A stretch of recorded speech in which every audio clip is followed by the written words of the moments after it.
Welcome back, everybody. We've got a fun, quick little video today. This kind of stemmed because we have been asked a lot of questions about what video equipment we use, what are we going to use going forward, just a lot about specifically our camera equipment and like our camera setups for when we're filming videos while we're hiking and backpacking. So today we're going to talk all about that. So cue that intro.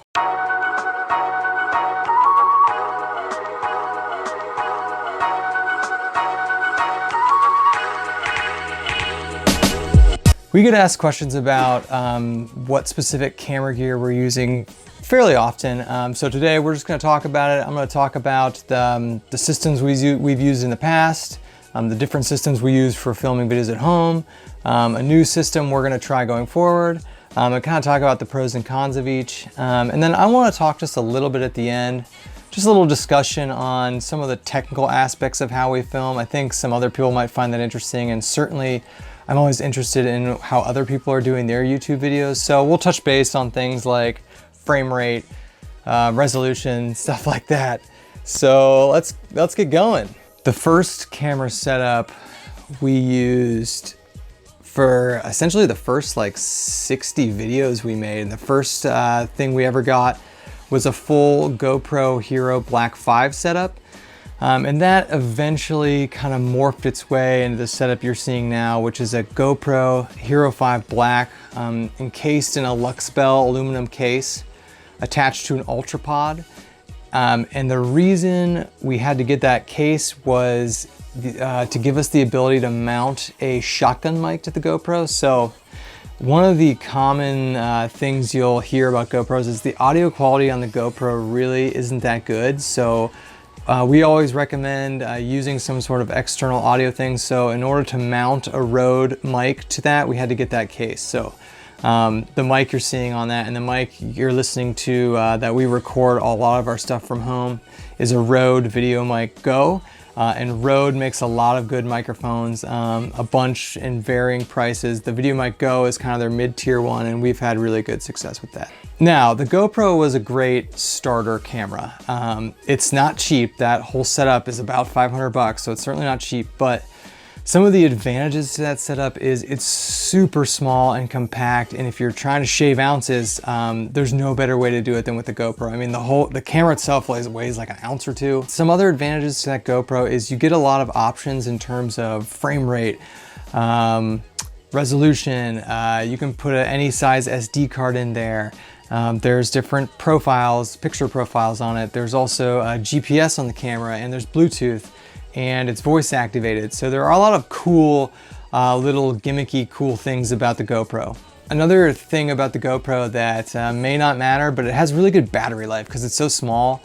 You know, one battery gave me at least 2 days of filming. So if you took a couple batteries, you're set for a long time. So really good battery life. Now the negatives to the GoPro and some of the reasons we're switching away. The image quality is not the best. It's certainly good for the size, but when you compare it to other things, even smartphones, the image quality is really not that good. And then, like I kind of touched on, the microphone's not that great. So other than that though, it was a good starter camera. Action cameras in general are really popular now, and they're really popular with backpackers.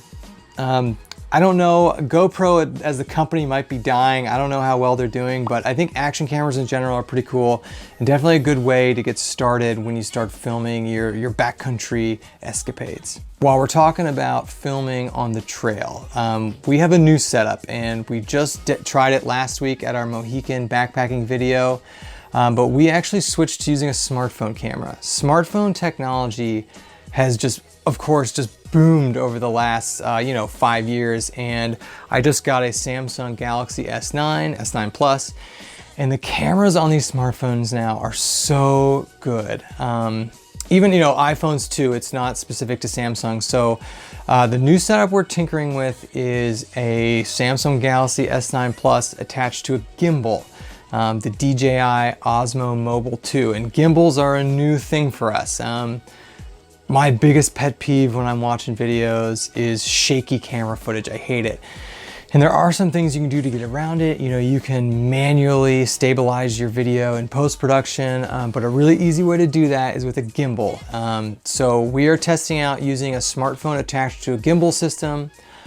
If you consider the fact that my smartphone is gonna come with me on any trip regardless, it's the same weight as the GoPro setup, but there are a lot more of the advantages a smartphone gimbal setup has compared to a GoPro. For starters, that setup is mechanically stabilized. You don't have shaky camera footage, which is the whole reason you take a gimbal.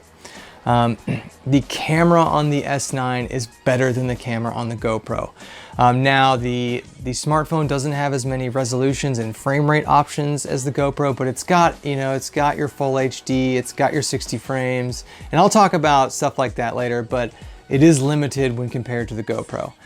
Another advantage of using a smartphone system is you can edit, trim, do some manual post-production while you're on the trail if you have time and battery juice to allow it.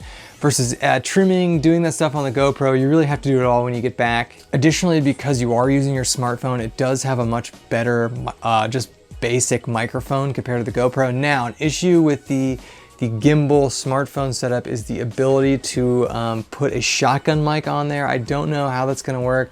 I know you can get shotgun microphones for smartphones, but having it on the phone when it's in the gimbal, I don't know if that's gonna work. Please, if anyone has any suggestions on using external audio when the phone is in a gimbal, please let me know. But we might investigate getting a Rode shotgun mic for the phone when it's not in the gimbal. And lastly, that setup, not factoring in the price of the phone, which is significant obviously, but you're gonna have a phone anyway, it's a lot cheaper. You know, that DJI Osmo Mobile 2, which is a brand new gimbal that came out, it's only $120. And in the world of mechanical stabilization for video and gimbals, that is a steal.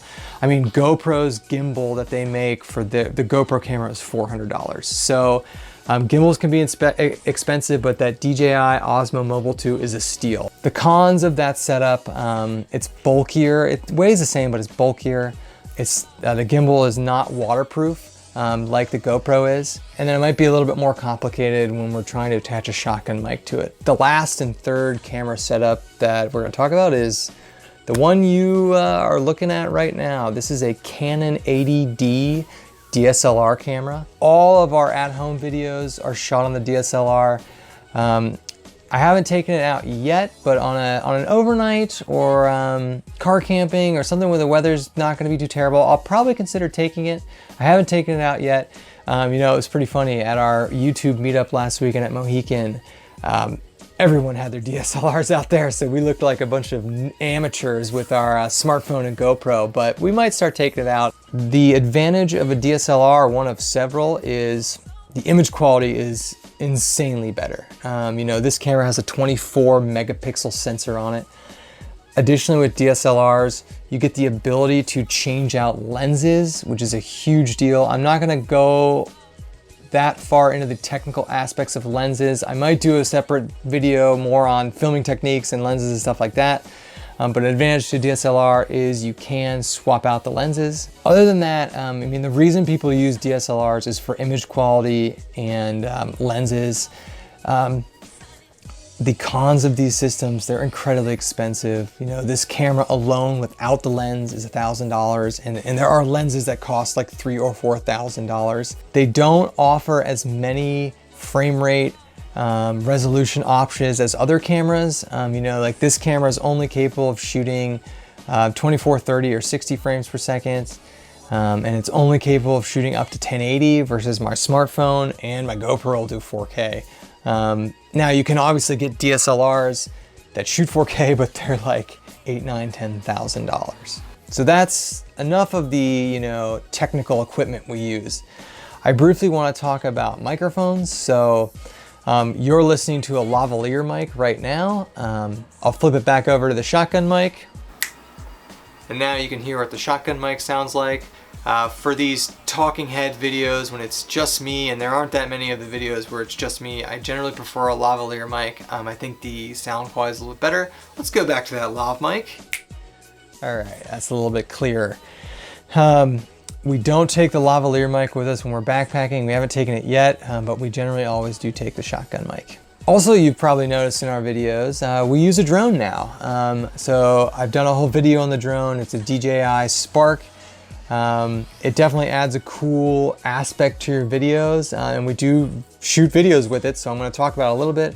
Another cool thing about the drone, and this is not specific to the Spark necessarily, but because it has a gimbal built into it, you can actually use that as a steady cam, like walking around and use it as a stabilized camera while it's not flying, which is something I've never really done that much because we have a gimbal now, but it's kind of cool. In terms of charging all these devices, I have an Anker 10,000 milliamp and an Anker 20,000 milliamp external battery. The 20,000 is overkill, 10,000 is fine. When we're talking about frame rate, we get asked this a lot. What you're watching now is shot in 24 frames per second. Now, the smartphone and the drone shoot in 30 frames per second. So for instance, our Mohican video is shot at 30 frames. It's a little bit smoother, but the difference between 24 and 30 is not that noticeable. We did shoot a lot of our videos at the beginning of this channel when we started in 60 frames per second. 60 is cool, it's very fluid. However, if it's not stabilized, it looks kind of jittery. Now we do shoot a lot of our B-roll in 60 frames per second, so we can slow it down in post-production and get that kind of smooth, creamy B-roll. And then if I had the ability to shoot in a higher frame rate for the slow motion B-roll stuff, we would go higher. Finally, in terms of resolution, everything we upload to YouTube is uploaded and rendered and exported in 1080p.